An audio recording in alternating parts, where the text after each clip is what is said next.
Lámpara es tu palabra para mis pasos, luz en mi sendero. Buenas tardes, queridos hermanos, hermanas oyentes de Radio Anglicana, la radio de la Iglesia. Bienvenidos a esta emisión de su programa La Palabra. Hoy con nosotros el reverendo Juan María Tellería. Juan María, bienvenido.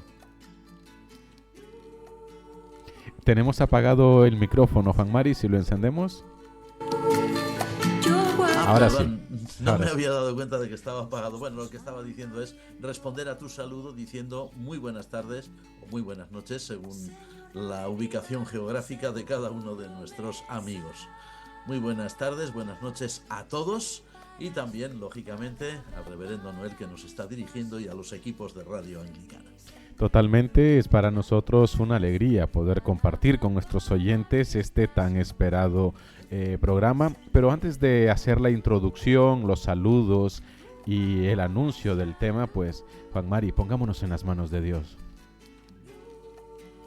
Te damos gracias, Padre nuestro, que estás en los cielos, por el privilegio de una semana más poder emitir desde Radio Anglicana este programa que únicamente tiene como finalidad extender el Evangelio de Cristo y compartir esperanza con la gente. Gracias, Señor, por permitírnoslo una vez más, por darnos este regalo, este privilegio, y te pedimos, Señor, que en todo momento todos aquellos que oigan este programa sean bendecidos por ti y sean enriquecidos con la fe y la esperanza que solo tu palabra nos puede dar. En el nombre del Padre, del Hijo y del Espíritu Santo. Amén. Amén. Amén. Pues como decíamos, es una bendición, queridos hermanos, queridos oyentes, estar aquí con vosotros a través de las ondas del sonido de Radio Anglicana. Aprovechamos la ocasión para saludar a aquellos hermanos que nos escuchan a través de la transmisión de la radio en las aplicaciones móviles. También aquellos que nos escuchan a través de la página web y también aquellos que nos ven y nos escuchan en la transmisión de vídeo en este momento a través de la página web de Radio Anglicana y de las distintas plataformas donde también en este formato, en el formato de vídeo, Radio Anglicana lleva este espacio, este programa. Gracias por estar allí, gracias por acompañarnos. También, Juan Mari, comentarte que el programa que realizamos la semana pasada, donde hablábamos sobre la unidad de los cristianos, no sonará muy humilde, pero ha sido un éxito. Y también hemos tenido 5 radioemisoras que han retransmitido el programa a lo largo de toda esa semana de oración por la unidad de los cristianos. Así que es un motivo de alegría, es una bendición, tanto para Radio Anglicana como también para nosotros. Por supuesto, y gracias a Dios por todo ello. Finalmente, aquel programa tenía como finalidad, si no recordamos mal, pues explicar un poquito en qué consistía la semana de oración por la unidad de los cristianos. Gracias a Dios que ha podido ser también retransmitido y también repetido. 5 veces, Juan Mari, 5 veces, 5 aparte veces. de las personas que lo escuchan, personas que nos han pedido también una grabación del programa. Así que damos gracias a Dios por esa muy buena noticia que a los equipos, como dices tú, de Radio Anglicana, pues nos emociona y nos alegra muchísimo, Juan Mari. Y nos anima a seguir adelante. Efectivamente, y es por eso que hoy hemos preparado un pequeño apartado, Juan Mari, para que sigamos con esta segunda epístola a los Corintios que estamos y que hemos estado analizando en todas estas veces anteriores, fuera de las pausas especiales que hemos ido haciendo, y en el cual vamos a hablar del apóstol San Pablo defendiendo su misión apostólica, y vamos a tener aquí un pequeño apartado de algunos subtemas, ¿no? Pero este va a ser el tema principal. Pablo defendiendo su misión apostólica. Vamos a abarcar 3 capítulos, capítulo 10, capítulo 11, capítulo 12 y el 13, los primeros 10 versículos, y hoy, para que nos podamos entender mejor, el primer subtema de este tema principal, que es Pablo defendiendo su labor apostólica, su misión apostólica, vamos a hablar del apóstol Pablo y de sus adversarios, y vamos a analizar el capítulo 10 y el capítulo 11. Recuerden, en la siguiente emisión vamos a seguir hablando de Pablo defendiendo su misión apostólica, y vamos a continuar con otros subtemas, pero hoy hablaremos de San Pablo y de sus adversarios. Si te parece bien, Juan Mari. Sí, además que es un tema muy interesante, porque San Pablo, pobre hombre, vamos a decirlo así, tuvo muchísimos enemigos. Totalmente, y es por eso, Juan Pablo te iba a decir, y es por eso, Juan Mari, que surge esta pregunta, y es: ¿a qué se debe, ¿no?, esa insistencia del apóstol Pablo en reclamar su legitimidad apostólica, en aclararla y dejarla bien cimentada, ¿no?, frente a otros presuntos apóstoles que andaban allí cerca de Acaya y en otras regiones de Grecia? Porque si lo vemos, esto puede contrastar con aquello que decía Jesús, ¿no? Cuando andaban aquellos 72 haciendo milagros y predicando por allí, Jesús decía: déjenlos, si no están contra nosotros, pues son de los nuestros. ¿Cuál es esa diferencia que podríamos decir entre lo que dijo Jesús y lo que estaba pasando con Pablo en este lugar? Vamos a ver, si recordamos un poquito todos los temas anteriores, que en los programas anteriores que habíamos compartido sobre este tema de la segunda epístola a los Corintios, decíamos que el hecho de que San Pablo, el apóstol San Pablo, defendiera su ministerio, y que incluso lo defendiera, como se suele decir, a capa y espada, pues tenía una razón muy importante de ser. Vamos a ver, el apóstol San Pablo fue siempre, desde su conversión al cristianismo y desde su entrega al ministerio apostólico, San Pablo es plenamente consciente de que el llamado que él había recibido, el llamado a ser apóstol, era exclusivamente de parte de Cristo Jesús. Es decir, San Pablo no era apóstol porque él hubiera decidido serlo o porque él hubiera querido toda la vida ser apóstol, como cuando, por ejemplo, se le pregunta a un niño ¿qué quiere ser? Y él dice, pues abogado, médico. A San Pablo nadie le preguntó de niño qué quiere ser y él dijo apóstol. Evidentemente eso no formaba parte de su mundo, ni de su mentalidad, ni de sus proyectos para el futuro.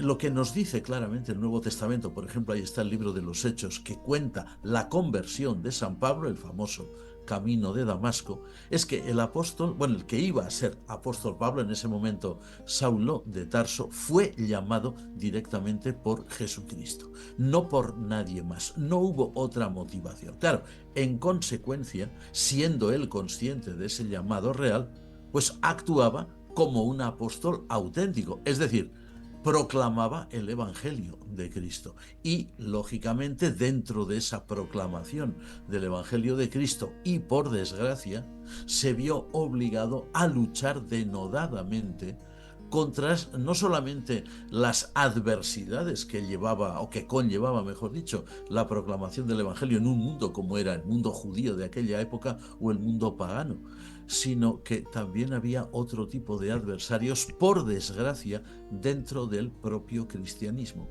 San Pablo, por lo tanto, va a hacer siempre gala de un llamado divino y de una asunción responsable por su parte de la respuesta a ese llamado. Él es consciente de quién lo llamó y es consciente de que había respondido positivamente por la gracia de Dios y por lo tanto debía mantener su ministerio apostólico y la dignidad de su apostolado contra viento y marea.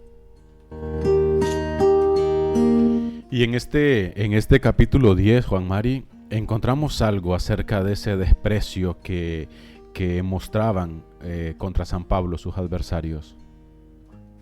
Desde luego, vamos a decirlo así de claro, los adversarios de San Pablo apóstol, que no eran pocos, no perdían oportunidad para, siempre que podían, rebajarlo, desautorizarlo, humillarlo ante todos los cristianos, ante toda la Iglesia. A ver, San Pablo no debía ser, según se deja entender, no solamente en esta carta, sino también en algún otro escrito y en el libro de los Hechos de los Apóstoles, no debía ser un hombre de gran apariencia física. Ni debía ser un hombre muy alto, de una talla imponente que llamara la atención. Y según parece, según se deja entender, San Pablo tampoco era alguien que tuviera un gran chorro de voz o una dicción excesivamente atrayente. Sus adversarios, da la impresión, por lo que se lee en este capítulo que hemos mencionado, 2 Corintios 10, daría la impresión de que sus adversarios se burlaban de él por esos motivos, ¿no? Diciendo que únicamente era hábil escribiendo, ¿no? Y que solamente por carta, el medio de comunicación de aquella época, imponía su autoridad. Es decir, que él no tenía nada en su persona que resultara lo suficientemente atrayente como para que emanara de él una autoridad, ¿no? Claro, estas personas, estos adversarios que lo minusvaloraban, que lo menospreciaban, que hacían de él un objeto de burla, no contaban, al parecer, con que el apóstol, que sabía perfectamente todo eso, sabía que no era, pues lo que se podría decir, una figura descollante. Él sabía muy bien que su voz no era precisamente todo lo fuerte o todo lo sonora que pudiera resultar. Sin embargo, ellos no tenían en cuenta que, siendo él sabedor de todo esto, se iba a esforzar mucho más en hacer patente su autoridad apostólica, incluso estando presente en Corinto y hablando claramente a la iglesia. O sea, no contaban con que Pablo era plenamente consciente de lo que era, de por qué lo era, de por quién lo era, y esa convicción le llevaba adelante haciendo frente a todos sus adversarios. Los adversarios se reían de él, se burlaban de él, lo desautorizaban, pero no se daban cuenta de que él iba muy bien cargado, llevaba cargadas las pilas, como diríamos hoy, porque él sabía quién era el que lo estaba sosteniendo, que no era otro que nuestro Señor Jesucristo, quien lo había llamado, naturalmente.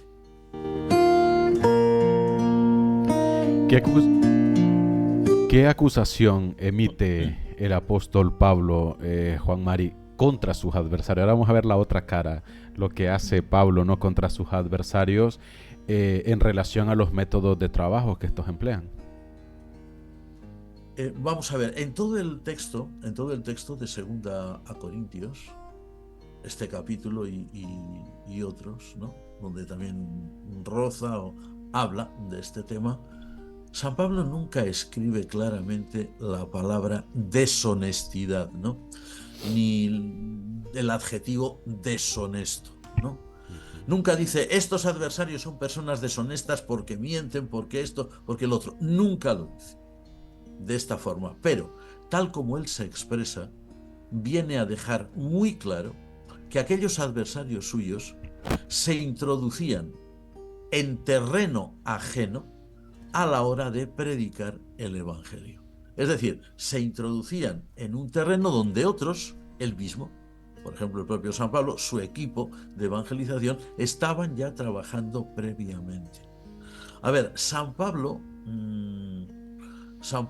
procuraba siempre buscar, como diríamos, zonas nuevas de evangelización, gentes nuevas que no hubieran escuchado previamente el Evangelio, que no hubieran oído hablar de Jesús, y él actuaba de aquel modo, de forma completamente honesta. O sea, no entraba en terrenos donde otros ya estaban trabajando. Pero claro, al actuar de esa misma forma, de esa forma tan deshonesta, los adversarios de San Pablo, lo que estaban buscando en realidad no era la proclamación de Jesús, sino su propio provecho, es decir, su propia grandeza, al mismo tiempo que manifestaban su desprecio para con el apóstol porque no lo reconocían realmente como un apóstol de Cristo, ¿no?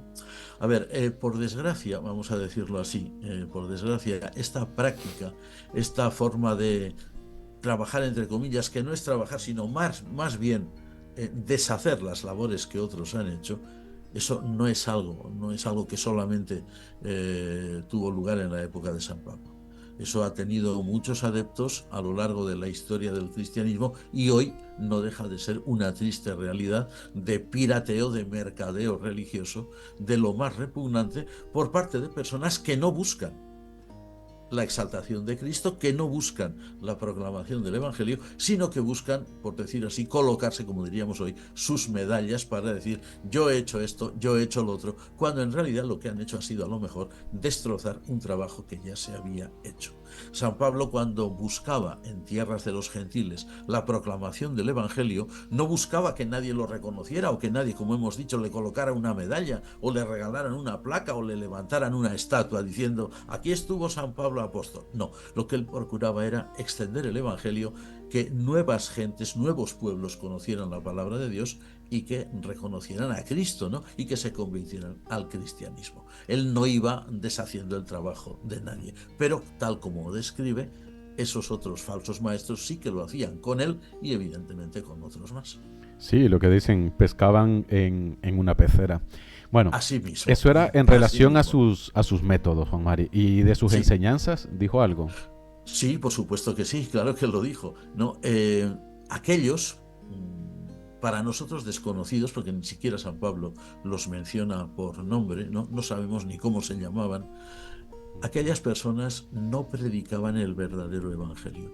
Lo que predicaban era un evangelio falso, un evangelio lleno de mentiras, un evangelio que solo contribuía no a liberar a los pueblos que lo escuchaban o a las gentes que lo escuchaban, sino todo lo contrario, contribuía a esclavizar y sujetar a aquellos creyentes al servicio y al capricho de ellos. No les enseñaban a las personas a ser siervos de Cristo y por lo tanto libres, sino les enseñaban a ser esclavos suyos de ellos y estar dominados por ellos.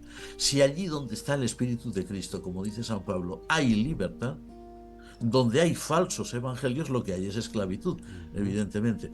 Y tenemos que decirlo, una constatación triste, que las sectas de nuestros días son una muestra muy patente de esta desgracia universal que San Pablo estaba viviendo ya en su tiempo y son una muestra bien patente de esta verdad universal también enunciada por San Pablo. Donde está el Evangelio de Cristo hay libertad, donde lo que se predica es un falso evangelio, lo que hay es cadenas.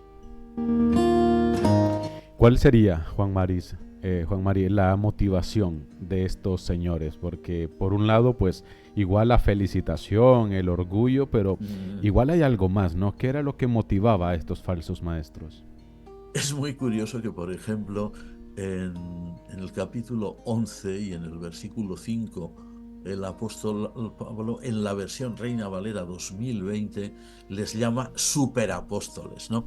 Es una traducción muy bien lograda en este caso, porque es una gran ironía, ¿no? Los superapóstoles.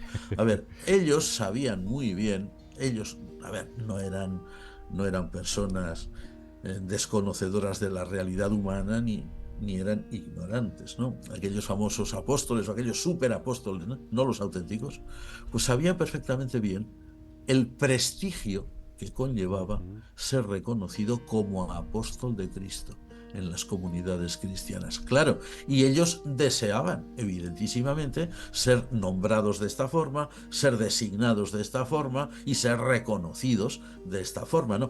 Buscaban el aplauso popular, por decirlo así, y que se les reconociera una dignidad que no tenían. Mira, desgraciadamente, para sí mismos, ignoraban lo que significa el espíritu de servicio, el espíritu de entrega, el espíritu de, ¿cómo diríamos?, de resistencia al sufrimiento, de abnegación que comportaba el ser apóstol, ¿no? De forma que era imposible querer ser nombrado, ser designado, ser aplaudido, ¿verdad?, como apóstol, si no eran capaces de manifestar pues estas características del verdadero apóstol, que hemos dicho son espíritu de servicio, de entrega, de resistencia, de abnegación, en una palabra.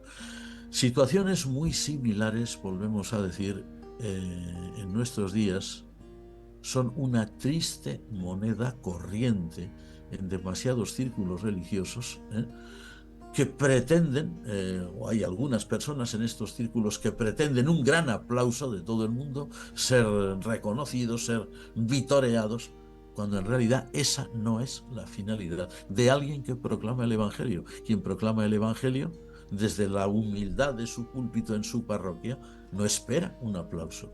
Lo que espera es que Dios bendiga a su congregación. Es todo lo contrario de lo que hacía aquella gente y de lo que desgraciadamente hoy también hacen muchos. Podríamos decir, Juan Mari, que esa es la motivación en la que lleva al apóstol Pablo a hacer alusión, ¿no?, a la serpiente que engañó a Eva, claro, y al hecho de que Satanás se disfrace de luz, o hay algo más todavía. Bueno, hay que decirlo sin tapujos, ¿no? Sí, totalmente, porque sí. Es fuerte, ¿no?, esta comparativa que pone. Sí, no, es que hay que tenerlo bien claro. Estaría San Pablo hasta aquí, dice. Sí, claro. Hay que decirlo bien claro, ¿no? Y sin tapujos. El apóstol, claro, lo dice claro. El apóstol Pablo, quiero decir, lo dice muy claro, porque lo tenía muy claro. La obra de falsos maestros, la obra de falsos apóstoles, la obra de falsos siervos de Dios, siempre, pero siempre con mayúsculas, todo ello, siempre es diabólica. Siempre está entretejida con engaño, siempre está entretejida con mentira, siempre está entretejida con, ¿cómo diríamos?, con extorsión, con manipulación de voluntades de personas sencillas y de buena fe. No nos extrañen las figuras que pone San Pablo. La serpiente engañó a Eva, Satanás se disfraza como ángel de luz. Es que es una obra diabólica.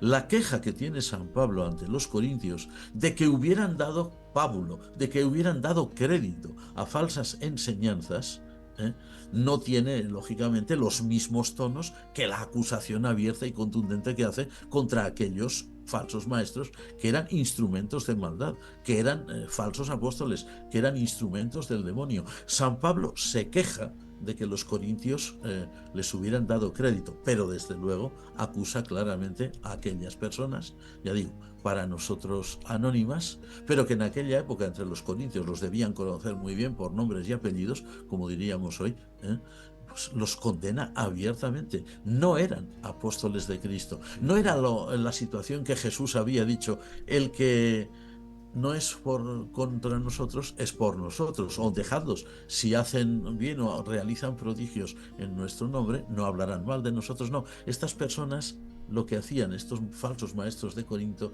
no era precisamente exaltar el nombre de Cristo, sino lo que procuraban es exaltarse a sí mismos. Y ese es el gran problema de entonces y de hoy. Juan Mari, hasta cierto punto, ¿qué dirías tú, ¿no?, de la repetición de esas escenas hoy en día? Porque en este siglo y en siglos anteriores y los que vienen también posiblemente seguirá pasando, suelen salir muchos obispos, muchos arzobispos, muchos metropolitanos, predicadores. Yo en una ocasión lo comenté incluso aquí en un programa, que había conocido a un apóstol y a un profeta que vino aquí a Zaragoza y tal, pero que muchas veces pasa esto que pasaba ahí, que no son personas que, imagínate tú, se te presenta un apóstol, pero ves estos grandes telepredicadores, ¿no?, de que lo que buscan es, como decías tú, enriquecerse, cuando hablábamos de la teología de la prosperidad, ¿no? Sí. Hasta cierto punto, ¿tú crees que sigue repitiéndose esto? Y el daño que hacen es un daño a la iglesia, al evangelio, a la credibilidad, o un poco de todo. A todo, hacen daño a todo. Hacen daño, fíjate, incluso a los sentimientos religiosos que tiene toda persona, todo ser humano, lo quiera reconocer o no. Somos, como dicen algunos especialistas, homo religiosus, bueno, tendríamos que decirlo en plural, homines religiosi, ¿no? El homo religiosus, la especie humana. El daño que hacen este tipo de personas es tan sumamente grande, que pueden destruir literalmente a seres humanos, abusando de sus sentimientos, extorsionándolos, intentando manipularlos y haciéndoles personas muy desgraciadas. Mira, no hace mucho tiempo pues hablaba con una persona, con un amigo de una cierta región de España, donde me decía que es que él estaba viendo cómo en algunos lugares concretos y en algún tipo de congregaciones sectarias concretas, lo que se hacía era propiciar la destrucción de familias enteras por parte de supuestos predicadores, supuestos siervos, en fin, con títulos muy altisonantes, pero que lo único que hacían era manipular los sentimientos de la gente, y que eso era una cosa realmente denunciable, Sí. denunciable por el daño que hacen. Incluso muchos quieren aprovecharse de situaciones dolorosas que la familia puede atravesar para forzarles a una conversión. Por ejemplo, yo conocí el caso de una hermana, que no vamos a dar datos porque no tenemos su autorización para hablar de ello, pero esta hermana tenía a su hijo muy mal de salud, y se le acercó la pastora de la iglesia que solían visitar, y le dijo de que su hijo estaba así porque ella no se había entregado verdaderamente al Señor. Y esta idea, ¿no?, de meterle culpa a la familia, y que tienen que convertirse, que tienen que todos bautizarse para que tal y que cual, yo creo que también es parte de este tipo de personas que ya habían en el siglo I en Corinto. Por supuesto. Es un engaño diabólico, y vamos a decirlo claro, en un castellano muy claro, pidiendo disculpas a nuestros amigos radioyentes. Son unos sinvergüenzas, así, tal como se dice en español, con toda la letra. Porque no se puede jugar con los sentimientos de las personas, no se puede manipular a la gente. San Pablo acusa directamente en la segunda epístola a los Corintios a los que hacían esto. Si hoy viviera San Pablo y fuera, por ejemplo, entrevistado en Radio Anglicana, pues San Pablo diría claramente cómo son este tipo de personas, y emplearía a lo mejor un vocabulario muy duro, pero es que tendría razón. Eso no es el Evangelio. El Evangelio no es una esclavitud para las personas, no es encadenar, no es aherrojar, es liberar, todo lo contrario, precisamente. Totalmente.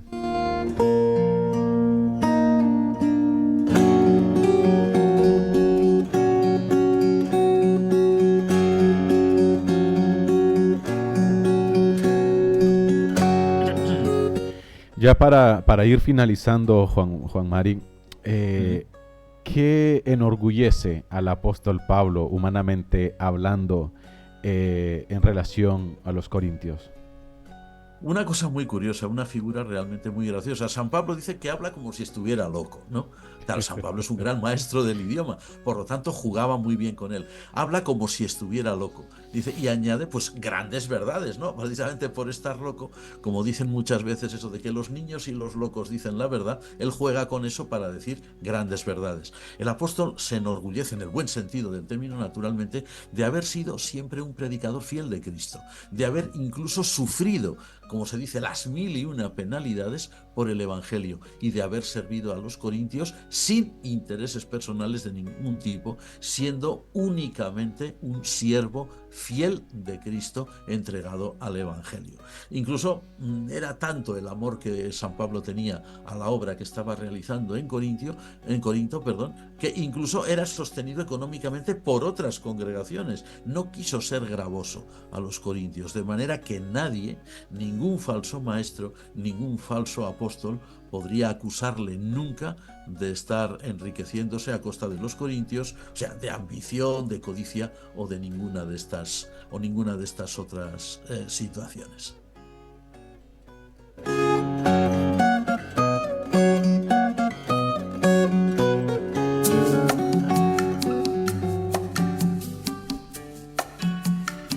Bueno, pues aquí finalizamos nuestro espacio, agradeciendo a nuestro querido hermano y reverendo Juan María Tellería por este tiempo que ha compartido con nosotros, dándole gracias por estas respuestas que también iba dando a nuestras interrogantes, y de esa manera pues ayudarnos a entender mejor esta palabra, y sobre todo esta segunda epístola a los corintios, Confiamos, queridos hermanos, que el programa ha sido de gran bendición para vosotros.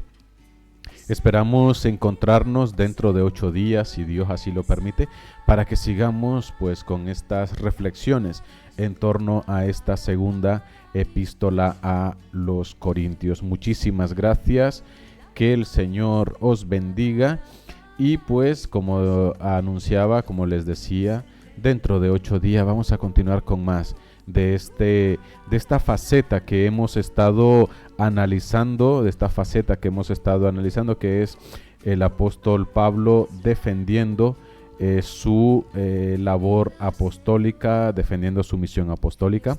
Pues como decía Juan Mari, estábamos agradeciendo a nuestros oyentes por el tiempo que nos han acompañado. Y también agradeciéndote a ti por tu tiempo también dedicado.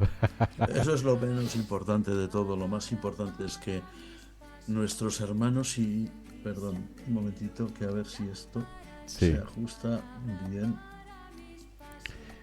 Espero que ahora sí. Sí, perfectamente. Lo que estábamos diciendo, sí, gracias. A ver, lo que estábamos diciendo es que lo más importante es, damos muchas gracias a todos estos amigos nuestros que están al otro lado y que son los que nos permiten que el programa sea una realidad. Y por supuesto, muchas gracias a ti y a los equipos de Radio Anglicana que estáis siempre ahí al pie del cañón. Y esto es muy bueno, que nuestros amigos lo sepan. A ver, que no es decir, esto lo quiero decir así, no es que ya sé que a Noel a lo mejor no le gusta que se diga, ¿no? Pero vamos a decirlo bien claro, que se enfade un poco, no pasa nada, ¿no? Debemos saber que nuestro hermano y amigo Noel está al pie del cañón, ahí, donde hoy se le ve con estos aparatos por aquí detrás, otras veces se le ve con otros telones, pero tanto él como los equipos de Radio Anglicana desde Zaragoza, aquí en España, están siempre trabajando para que todos vosotros podáis ser bien atendidos por Radio Anglicana. Gracias de corazón. Gracias, Juan Mari, me vas a sacar los colores y en la próxima te muteo, te pongo silencio para que no digas estas cosas. Que aquí lo importante es Cristo y su mensaje, su evangelio, y que Radio Anglicana también pues sea un medio de acercar a Cristo a las personas y acercar a las personas a Cristo. Así que muchísimas gracias. El mérito para todos los que colaboran con Radio Anglicana y principalmente pues nuestro querido Juan María Tellería. Hasta aquí llegamos. Como decíamos, dentro de 8 días vamos a continuar con más reflexiones en torno a esta segunda epístola a los Corintios. Si Dios quiere. Si Dios quiere, así es. Y pues hasta entonces, alabado sea Jesucristo. Amén.